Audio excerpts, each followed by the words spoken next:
नमस्कार दोस्तों, जय श्री कृष्ण। मेरा नाम है ओम प्रकाश गुर्जर। मेरे YouTube चैनल DRX में आप सभी का स्वागत है। तो आज हम स्पेशल एक टॉपिक पे डिस्कस करने जा रहे हैं जो आपके लिए बहुत ही इम्पोर्टेंट हो सकता है। एक वर्ड है सेल्फ मेडिकेशन।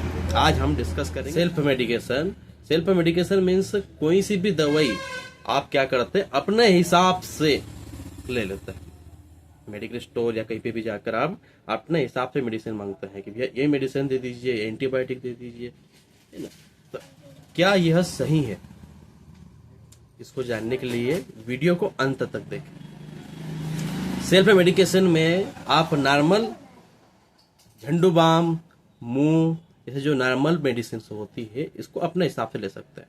बाकी आप क्या करते हैं, यूट्यूब के हिसाब से जानकारी लेने के बाद में या किसी प्रकार की जानकारी कहीं से प्राप्त करने के बाद में आप उसको मेडिसिन अपने हिसाब से मांगते हैं और अपने ही हिसाब से उसका डोज मेंटेन करते हैं।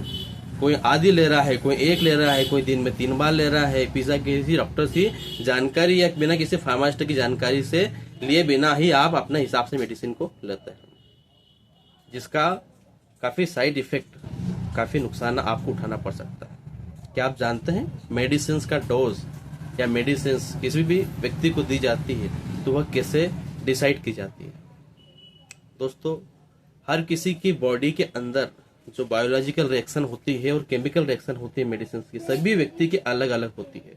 किसी भी मेडिसिन का जो डोज होता है वह अलग अलग चीजों पे डिपेंड करता है। व्यक्ति के जेंडर पे, वो मेल है या फीमेल है, उसका डोज अलग होता है। व्यक्ति के वेट के ऊपर, उसका वेट कितना है, उसका वजन कितना है, उस पर डिपेंड करता है।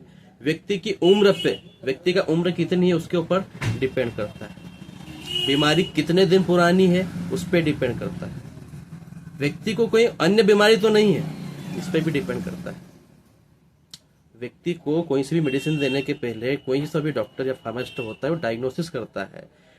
कोई पेशेंट जो है तो कोई दूसरी बीमारी तो नहीं चल रही है, कोई शुगर का पेशेंट तो नहीं है, बीपी का पेशेंट तो नहीं है, कोई और मेडिसिन ऑलरेडी चल तो नहीं रही। इन सभी चीजों को देखने के बाद ही कोई डॉक्टर या फार्मासिस्ट किसी को मेडिसिन देता है। और आप क्या करते हैं, डायरेक्ट आते हैं, कहीं पे भी मेडिकल पे जाते हैं और मेडिसिन नाम से मांगते हैं और सेल्फ मेडिकेशन करते हैं, जो आपके लिए काफी नुकसानदायक हो सकता है।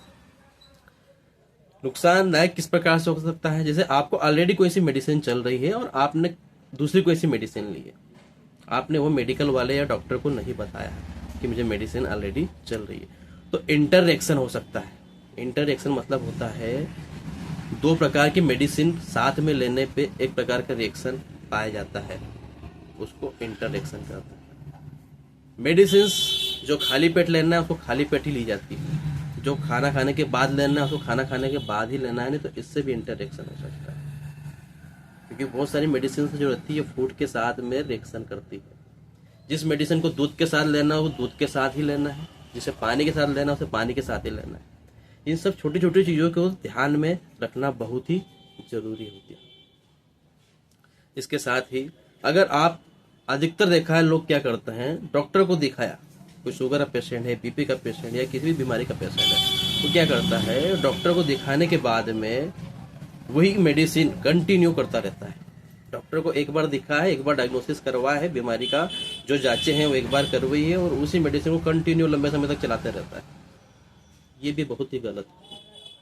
मेडिसिन का इस्तेमाल करने के बाद समय समय पे डॉक्टर के हिसाब से मेडिसिन बदलना पड़ती है। उसकी जांच होने के बाद में आपकी बॉडी के अंदर कौन से बायोलॉजिकल परिवर्तन आए हैं, जैसे कि मेडिसिन पहले आप जब स्टार्ट की थी उस समय आपकी बॉडी की बायोलॉजिकल जो क्रियाएं थी वो अलग थी। मेडिसिन चलाने के बाद में आपके बॉडी के अंदर बहुत से परिवर्तन आएंगे।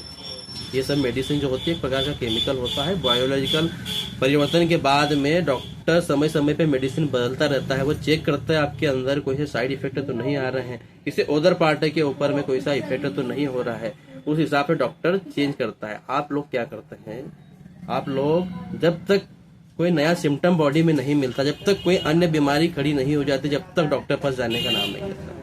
ये बिल्कुल गलत है।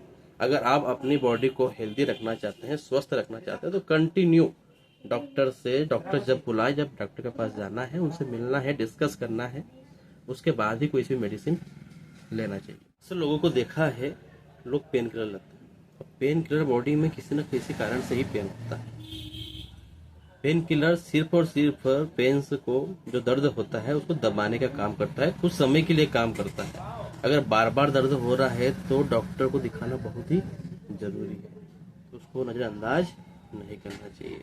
कुछ लोग देखा है डॉक्टर ने 5 दिन या 10 दिन की प्रिस्क्रिप्शन लिखी है, 2 दिन गोली खाते हैं वो सही हो जाते हैं, ऑटोमेटिक गोली बंद कर देते हैं। अभी तो वो बीमारी दब चुकी है पर वो बीमारी बाद में फिर तकलीफ दे सकती है, इसलिए बंद करने से पहले डॉक्टर की सलाह लेना बहुत जरूरी है। मेडिसिन 5 दिन की लेने के बाद में 8 दिन बाद फिर बीमारी आती है, डॉक्टर की सलाह लिए बिना ही आप लोग फिर से उसे स्टार्ट कर देते हैं लेना।